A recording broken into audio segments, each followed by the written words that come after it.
What's up everybody, welcome back to the channel and welcome in the 2024 Polestar 2 long-range dual motor performance, the updated one. So I'm quite happy to have this one finally on the channel. Now you are joining us on a trip today, so that's of course a good way to test this car properly. But for now, let's get started. Now this is the 2024 Polestar 2, which means this one has the same upgrades as the 2024 Volvo C40 and XC40 Recharge, and the most important thing with that is the bigger battery pack. This one now has the 82 kWh battery. WLTP range for this one, this is the dual motor long range performance, up to 560 kilometers, which is quite okay for such kind of car. Now besides the bigger battery pack, you also get faster DC charging up to 205 kilowatt. Now today's spec is quite a fancy one. On the exterior we have the snow color, which is white basically, and up here we have the ventilated Nappa leather seats, which are an option of 4,500 euros. So that's quite an expensive interior.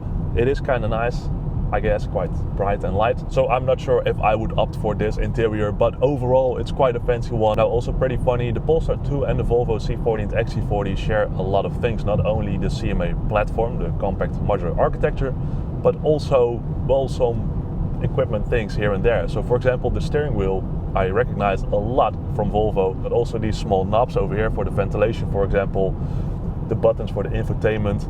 Some things are quite similar, and that still makes the Polestar 2 very Volvo-ish. Maybe if you do not know, the Polestar 2 at first was a concept car from Volvo. Back then they had two concepts. One became the Volvo XC40 and the other one, maybe it was meant to be or become a Volvo S40, an electric Volvo, but yeah, back then suddenly the change was made that this concept moved to Polestar and it became the Polestar 2. Now that is not a bad thing, but you kind of recognize a lot of Volvo in this one, and you will see from now on with the Polestar 3, 4 and also the 5, for example, that, well, Polestar will have more its own design style. Now let me tell you guys a bit more about, well, the options you can get on your Polestar 2.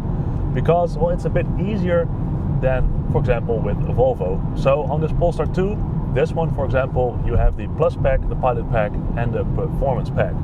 Now the Performance pack is exclusively available for the dual motor long range, so this one, but you also have the Plus and the Pilot. The Pilot pack is basically the pack which brings all safety systems on board of the car, kind of comparable to what you get from Volvo cars. So think about adaptive cruise control, pilot assist, a rear view camera, those things.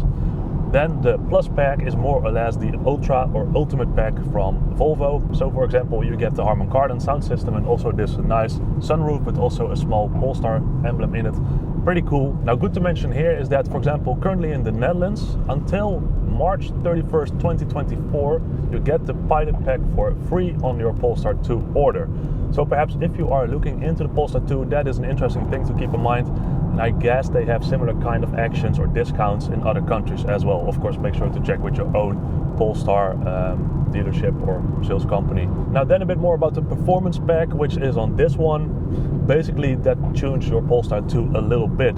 It adds nice golden details, the Swedish gold or the Polestar gold. So for example, the seat belts, also the valve caps on the tires, but you also get, for example, the golden 4-piston Brembo brakes, the high performance brakes, which are pretty cool. You also get the Öhlins suspension, which is, well, pretty nice. You can manually adjust that as well on the front and on the rear.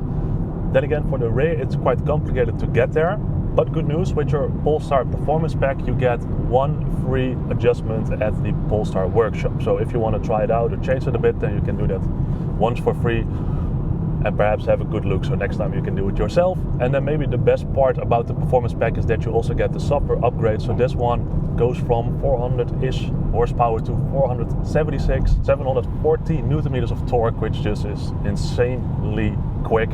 0 to 60 miles an hour or 100 kilometers an hour in about 4.1 seconds or so.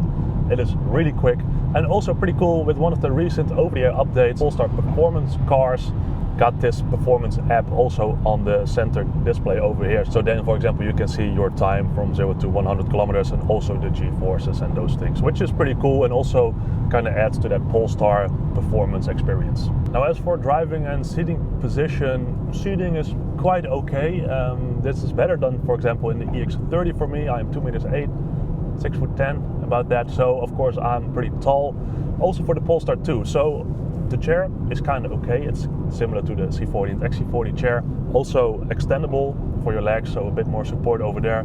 Visibility wise, in the rear view mirror, it's better than the Volvo C40, and that's quite funny because at first when I drove the Polestar 2 some years ago, I found this rear view quite poor, but now it's kind of okay, especially if you compare it to my C40. Now besides that, the visibility around is pretty okay. There is a bit of a, well, bad corner on the left and the right side, of course. It's a sedan shaped kind of car, so yeah, that's pretty much what you get. Though very nice exterior rear view mirrors as well. The frameless one, the Polestar ones, it looks rather good and stylish. Now driving wise, this car is super engaging. For example, you can adjust the firmness setting of the steering wheel, so very light, standard or a bit heavy. Currently I am on standard, and that is already quite, well, firm. But that also gives good feedback from, well, the whole dynamic chassis on this Polestar performance version. So steering wise, it's very engaging and a lot of fun. Though I gotta say that the suspension with the Öhlins on this one is quite firm, so that can be, of course, that the suspension is adjusted to be very firm at this moment, and you can also make it a bit more comfortable, but I haven't checked that out yet. But overall, it's, well, quite a firm and bumpy ride. Though I gotta say, it's still comfortable, and for example on speed hills or bumps, it's just okay. Now back to that driving position, I gotta say that the middle tunnel, or this console, it gets a bit wider at the end. So for me, being a bit tall, my knee is slamming into this middle console all the time. So that's a bit of a thing. Well, yeah, it makes you feel like you are a bit in this race car. So on that regard, it's pretty nice and works well and it looks good. But then comfort wise for me, and maybe for some other people as well, yeah, it's a bit big. And yeah, all in all, this middle console, it's not my favorite part of this car. Now infotainment wise, this car also runs on the Google infotainment system, similar to the present or current Volvo cars, but then with the Polestar infotainment. So it's a bit more orangey, a bit more performance or sporty maybe in that regard. I gotta say that the driver's display, if you turn off the maps, which you can also have in your display over here, that looks really good and gives a really clear view of, well, current information, your speed, your charge, power, distance you can still drive.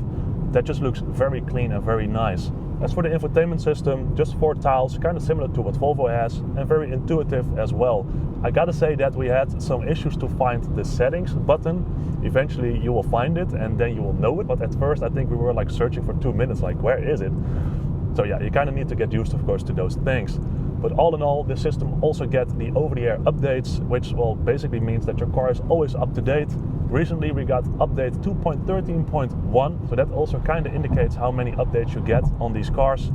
And that improves all kinds of things, from infotainment to applications to range improvements. So yeah, these updates are also very nice to have. I think I like a lot about the Model Year 24 update on the Polestar 2 is the improved battery pack, so this long range version. That basically means that yesterday I picked up the car, I drove it home, which was about 60 kilometers. I arrived home, I think, with 85% state of charge or so. And well, today we are heading out for a few hours of driving, I think 200 kilometers of driving. And well, I'm pretty sure that we will make it in this car without worrying about range or whatsoever. So this morning we just got into the car, got driving, and now also driving back home, still with 42% state of charge and more than 200 kilometers of range. Yeah, thanks to this battery upgrade and efficiency improvements, yeah, you are just pretty sure that you can come a long way with your Polestar 2, which is just very useful. If I compare that to my Volvo C40, which in the current conditions, winter or cold days, rain, windy, I always think like I can get max 300 kilometers from it if I take it easy. Whilst in this one I'm just driving and not worried at all. Then if you need to charge, you also get that faster charging speed. So yeah, that is just a very welcome upgrade. And also, for example, if you opt for the single motor long range version, then you get, I believe, 655 kilometers of WLTP. Well, let's say that's a good 500 kilometers. That is kind of Tesla-like figures. So all in all, the 2024 Polestar 2 is still a very impressive car, and thanks to these upgrades, it just became better. Are there some negatives? Well, yes, space-wise, it is a sedan. For example, for the dog and whatnot, it's not the most convenient car. But if you are aware of that, and if you are not in the market for that, then well, the Polestar is still a very nice and fun car to opt for.